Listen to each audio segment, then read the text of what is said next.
not the fish you want to catch during practice.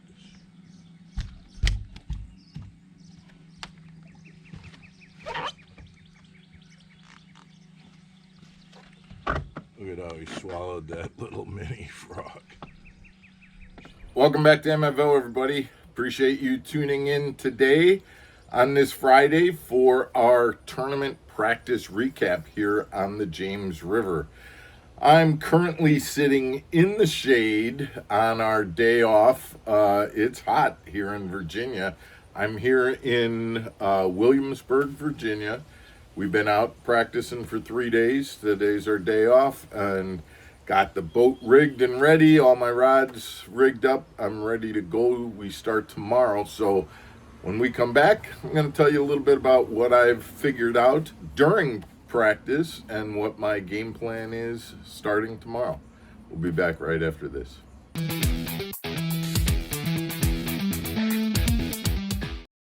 Welcome back to Mark Fisher Outdoors, everybody. I'm Mark Fisher. So going into the James River, I've been here one time before, and if you're not familiar with the James River, the Chickahominy is probably the most well-known area for fishing on the James River. It is a stretch about 18 miles long that goes from the James up to the dam, and there was an F1 stocking program that went, I think it had to be like 15 years ago or something like that, and primarily in that area. The habitat in the Chickahominy is really amazing, and quite honestly, in a lot of ways, it reminds me of Wisconsin kind of fishing. Lily pads, docks, grass, some hydrilla, things like that. River fishing in that there's current. The difference is that because of the tides, this current goes both ways. When it's incoming current, the current's going this way, and when it's outgoing, it's going this way. That's a little different. But you know, it reminds me a lot of, Wisconsin kind of fishing. Swim jigs, chatterbaits, Cincos, spinner baits, maybe some square bills, things like that. So, and quite honestly, I'm kind of giving you an idea of frogs are another, and I'm giving you an idea of what I'm probably going to be doing. I'm looking at this like I'm going to be junk fishing, because I'm getting ahead of myself. So I'm going to the Chickahominy, okay? The Chickahominy is a 45-minute run from where we take off at Osborne Landing up near Richmond, and we got to run 45 miles just to get to the mouth of the Chickahominy. There will be probably, my guess is 60 to 70% of the field that ends up making that run. There's just such a predominant number of fish in the Chickahominy compared to the remaining part of the James River.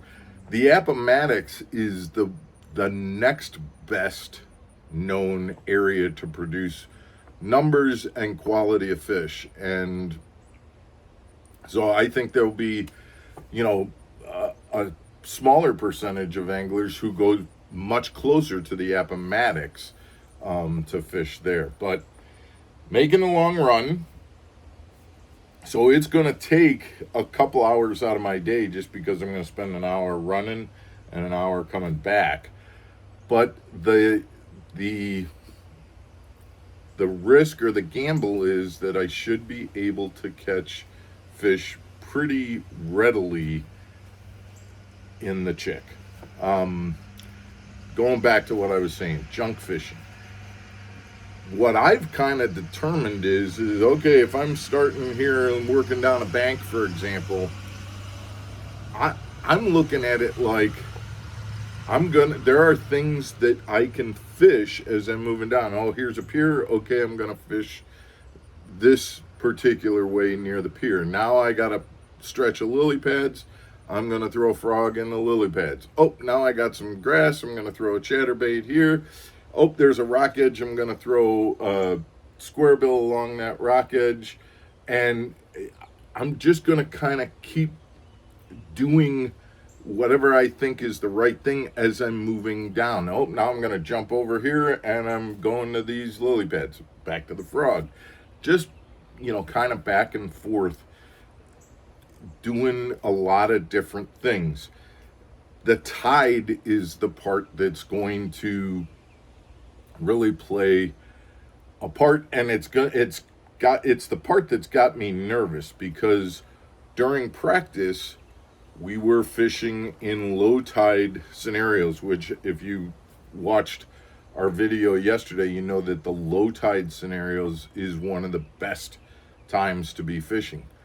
We will not have a low tide. By the time it's low tide on the Chickahominy tomorrow, I will be back in. I will have weighed in fish. So I'm going to have the opportunity to start fishing a falling tide, but falling tide coming off of a high tide is much different than a falling tide that's about to get to that low tide. It has not concentrated those fish yet. So I'm nervous about that. Nervous for sure about that, and we'll just have to see, when I get out there, how that's going.